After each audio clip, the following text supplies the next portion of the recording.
முன்னாள் முதல்வர் ஜெயலலிதாவின் படத்தை அகற்ற ஒரு மாதத்தில் முடிவெடுக்க தமிழக அரசுக்கு சென்னை உயர்நீதிமன்றம் உத்தரவிட்டுள்ளது. அரசு அலுவலகம் மற்றும் நலத்திட்டங்களில் முன்னாள் முதல்வர் ஜெயலலிதா படம் பயன்படுத்தப்படுவதாக சுட்டிக்காட்டி அவற்றை நீக்க கோரி திமுக எம்எல்ஏ டிஆர்பி ராஜா சென்னை உயர்நீதிமன்றத்தில் வழக்கு தொடர்ந்தார். இவ்வழக்கு திங்களன்று தலைமை நீதிபதி சஞ்சய் கிஷன் கவுல், சத்யநாராயணா அடங்கிய முதல் அமர்வில் விசாரணைக்கு வந்தது. தமிழக அரசு வக்கீல் சோமயாஜி முன்னாள் தலைவர்களின் படங்களை அரசு அலுவலகங்களில் வைக்க அரசாணை உள்ளதாக கூறினார். இதற்கு கடும் எதிர்ப்பு தெரிவித்த மனுதாரர் தரப்பு வக்கீல் குற்ற வழக்கில் தண்டனை பெற்ற தலைவர் படத்தை வைக்கக்கூடாது என்று வாதாடினார். இருதரப்பு வாதங்களை கேட்ட நீதிபதிகள் இம்மனு தொடர்பாக ஒரு மாத காலத்தில் தமிழக அரசு உரிய நடவடிக்கை எடுக்க உத்தரவிட்டனர்.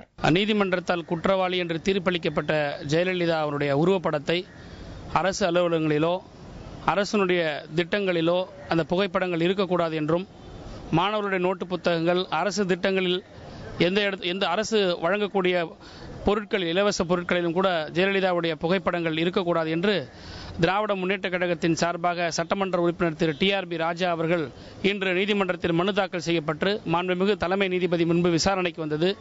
விசாரணையின் போது மூத்த வழக்கறிஞர் திரு வில்சன் அவர்கள் திராவிட முன்னேற்ற கழக சட்டமன்ற உறுப்பினர் சார்பாக ஆஜராடி வாதாடினார்.